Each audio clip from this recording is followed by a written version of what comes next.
What does the end of the year usually look like for educators? Checklists, awards, meetings, packing. But what often is missing is the things that are not seen: reflection, acknowledgement, and connection. This is about closing out the year, but not closing the door on connection. Welcome to Integrated EDU. Where innovation meets education, Here we explore fresh strategies creative learning pathways. and powerful tools to boost student engagement and growth, Let's elevate education. one idea at a time.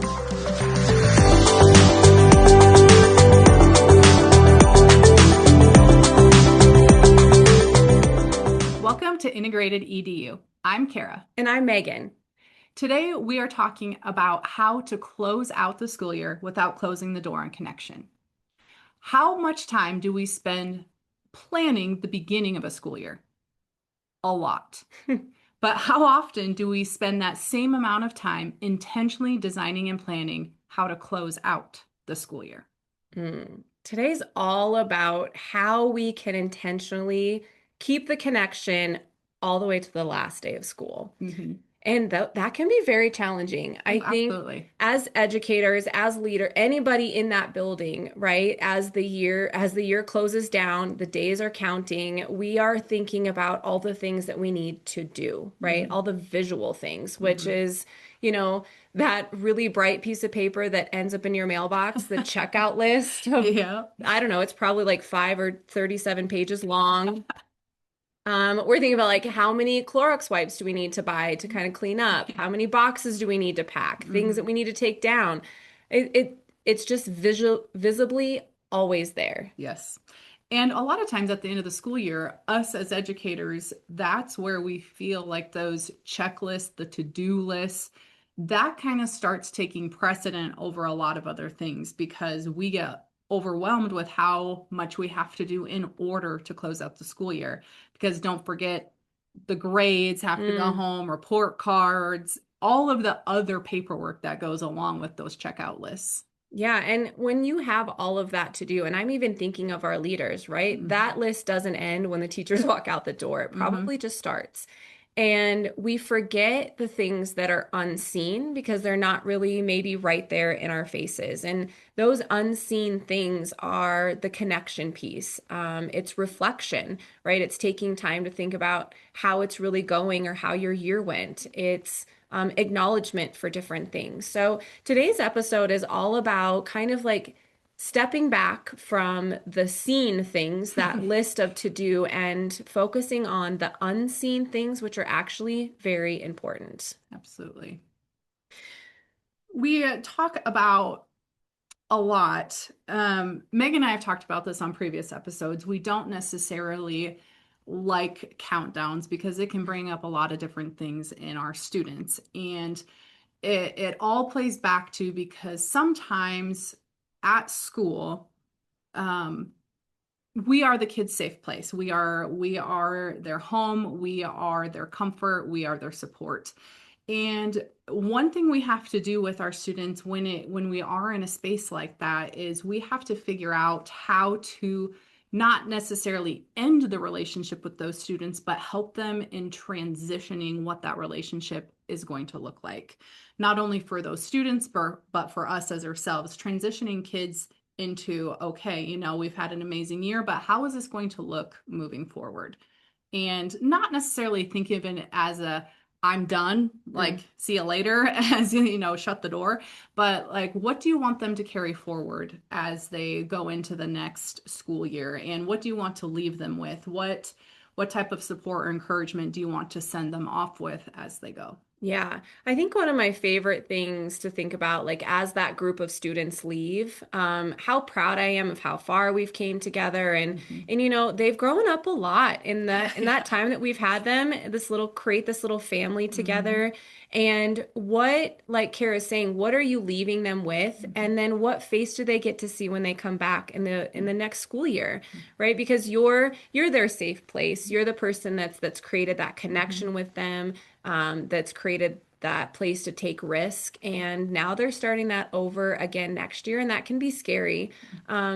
But if they can come back to the new school year with that familiar face and that connection wasn't broken at the end of the year, then it feels easier for them, I think, also those, especially those kids that are having a hard time to come Mm-hmm. back. So I'm thinking about like what intentional things can you do at the end of the year, those final days? Mm-hmm. And Karen and I talk a lot about purposeful instruction and the intentionality behind it. And more than ever, at the last few days of school, do we really need to be intentional with our time? Because it can be heavy, can be Mm-hmm. very heavy. Absolutely. So another thing to kind of think about is with that intentional planning is what what could you leave your students with as like kind of a final experience? So we talk a ton about pathways and experiences in the classroom. So what is something that could bring about that connection, that acknowledgement, and even reflection pieces for your students? And how could that be brought in to something that is purposeful and yet kind of gets them transitioned at the same time? I know one year what Meg and I did, we kind of had the students become the teachers, and so Mhm. they got to go through anything that we've learned throughout the year. And it was no extra work on us, right? We didn't have to go ahead and provide like full out teaching for different things, but then the students then provide an experience for the class. They had to come up with kind of a little mini lesson and show them what they learned. They were pretending, but so just kind of a thing of being intentional in those final days and kind of giving those kids a final experience to kind of end the year with rather than them watching you clean your room or going through a checklist. Instead, you're kind of giving them an experience to end the year with, and still that door of connection with content and connection with you as their teacher is still open. Yeah, I forgot we did that. That Mm-hmm. was great. It was. And we want them to leave with that like last meaningful moment. Mm-hmm. And unfortunately, I don't want them to leave with the meaningful moment of a Clorox wipe, right? Like I would like that meaningful moment to be something a little bit bigger than here's some ripped up Yep. books. Do you want them for free, right? Mm-hmm. As much as we're ready to kind of like wrap this up and be done as the educator and we want our rooms to be done, we're given time to do that. And if we all work extra hours, right? And if we have to take a little bit extra to finish our rooms, I think that that's okay, especially for our students. And also thinking about, as much as I want that, I used to have my kids be part of the cleanup process, Yeah. right? Yeah. And take ownership of their things, but just to take ownership of their supplies or their space, right? Of cleaning it up. And that's saved for the very end. So here's what we do is the end of the year theme days. So Yes. we're going to give you a Mm-hmm. takeaway. What does it look like to create these meaningful moments or Mm-hmm. this leaving the door open to connection? Um, Attached to our video is going to be the end of the year ideas. We Mm-hmm. have a huge resource for you that you can just pick and choose. Instead of a countdown, we do theme days or theme Mm-hmm. ideas. You can do this a variety of ways. One year I did do balloons and each balloon had a surprise theme in it, right? We already knew what they were for the week, but the kids did not. Mm-hmm. And we would pop the balloon the night before and the next day would be a theme, Mm-hmm. right? So maybe the theme of Monday is sports day. So during that day, everything that we do throughout the day is revolved around sports, right? Mm-hmm. So we're talking about the movement pathway. Mm-hmm. You're doing articles on a famous sports person, and they have to do comprehension questions with that. Maybe you're doing a review, and it's the academic relay race, right? Maybe it's a team building activity, and you go up outside on the field and you do something with team building. But it allows the teacher to kind of have this idea around what's the theme and how can I create experiences Mm-hmm. around this idea. Yeah, and I think that kind of leads to another piece as well that we talked about at the beginning with kind of that acknowledgement piece as well, because one of the theme days that we had done was a red carpet day. And Mm, so they got awards. And essentially, these awards, they were just acknowledging some of the things that the kids had either grown in or worked hard in throughout the year. And we just really wanted to recognize the growth that they had throughout the year, their hard work, And the kids, of course, then, felt so special and they felt seen in the work that they did as well. So, just very simple, intentional planning, but then also kind of acknowledging that work, and just so that way they felt seen with what they did as well. Yeah. Hmm. And you don't have to go all big on this, right? Hmm. When Kara's saying red carpet, we used butcher Butcher paper. paper. It was red. Sometimes it was orange because the red was all gone. It's the end of the year. But thinking about, and I know sometimes educators are like, well, I don't want to create more things for me to Hmm. do at the end, but it all goes back to that intentionality and that connection that Hmm. you want to have with your students. Absolutely. So I think the biggest heart and the heart side of this is our students, right? As Hmm. educators, we're like, we do this for the students, and we truly do. And by the end of the year, we're tired, Hmm. and we're trying to get through. I think, as this episode is being recorded, there is like 2.5 days left. You do the Hmm. math of how many hours that is, but we're starting to wrap that up. And even as educators, it's hard to leave that little family and start a new job, if you will, again next year. Hmm. And for students and for us, connection is everything, Hmm. right? It's kind of a little loss, I think, Yeah. for both the teachers and the students. But I think that our impact is somewhat underestimated Hmm. by the end of the year. Yeah. I would agree with that. I think because you have worked so hard with these kids and you think of all the hours you spend with them, you do become close. You truly know them as a learner, you know them as a person, and you are just, hoping and wishing that, what you have done, they take with them as you carry forward. And the cool part, depending on where you're at, like some of us, we get to actually see that continue, and you can kind of see the seeds that were planted get to continue to grow. But yeah, it does feel a little bit like a loss sometimes just because um you work so hard and you just hope that the impact and that connection you made with that student will continue to grow and blossom as they move on. Yeah, and I think creating that intentionality in your design when you're doing experiences and pathways and that purposeful, they remember that throughout the year. Hmm. In our school, we're very lucky that our high school students that are graduating that went to our elementary school get to walk the Yeah. hallways in their graduation gowns. And Kara just witnessed this, and as much as we're like, wow, how did they get so big so quick?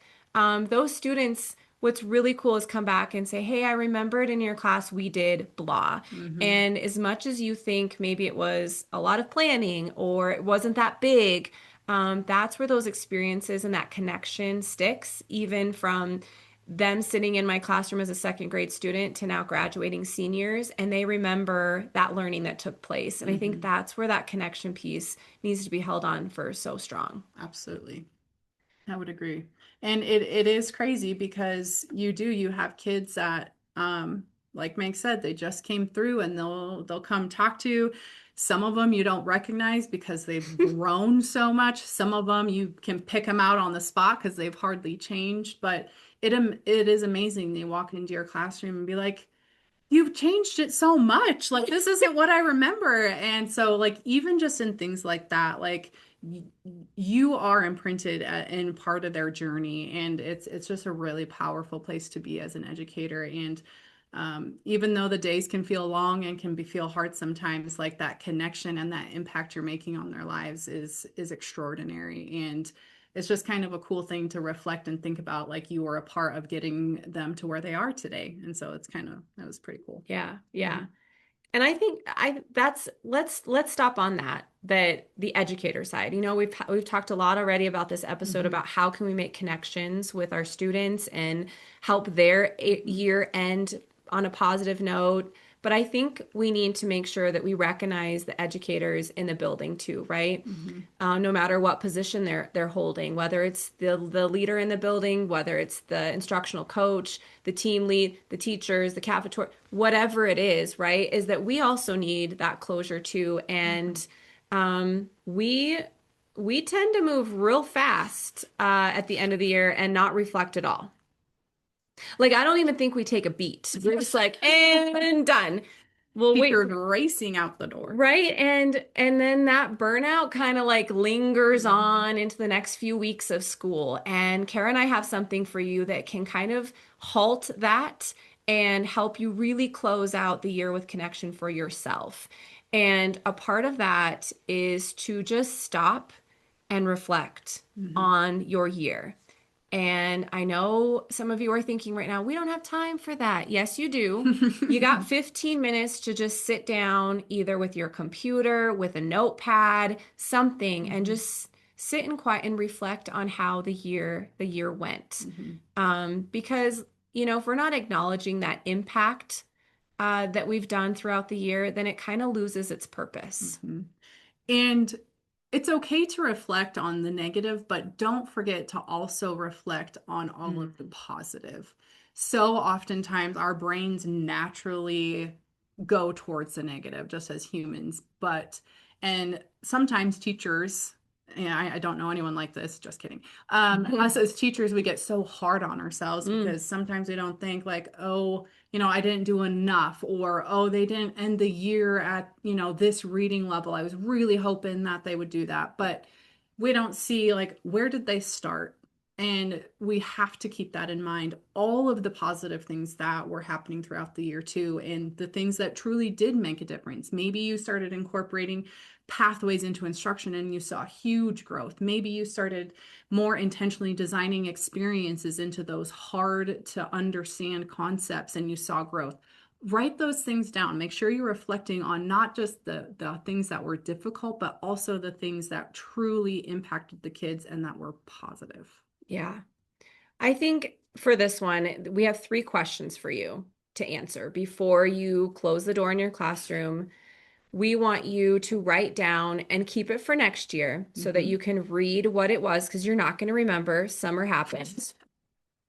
Those 3 questions are this. The first one is, what am I proud of this year? What made you proud? Was it some of the things that Kara said? Was it connecting with your teams, sharing ideas, trying something new, right? What are you proud of? Building a relationship with a challenging student? Any of those things, right? The second question is, what did I impact that I didn't even realize? Like, what impact did I make that I didn't realize was maybe happening? And that one's going to take some reflection, right? What are some things that I did that really did change either the student, your instruction, your classroom, that you didn't realize was actually happening? One to go with that is to like, who you might have impacted that you didn't even realize. A lot of times we just naturally go towards students, but it could have been a teammate. It could have been a person from a different grade level. It could have been even your leader or an instructional coach, or if you're in a leadership position, maybe it was someone that you just truly didn't think you had that strong of a relationship with, but you made that big impact. So not only what, but also who. Yeah. Then the third question that we want you to answer is, what moments mattered? This one's big because next year when you go back and you think, well, I'll remember what I did this year. It was good. It mattered. We forget with that, right? And I think when we write those things down and we're like, these moments really mattered, whether it was in your instruction, whether it was building with a team member, with a student, those are the things that are always positive to go back to. And then you can kind of recreate some of those again next year, especially when it comes to that instructional design that you're having. Absolutely. So as the school year is coming to a close, we want you to remember that, yes, the school year may be ending. However, the impact and the connections that you have made are not. All right. My teacher friends, our teacher friends, we wish you the best as you close the door on your buildings and your classrooms, but you don't close the door on connection. If you enjoyed this video, don't forget to like, subscribe, and share it with fellow educators.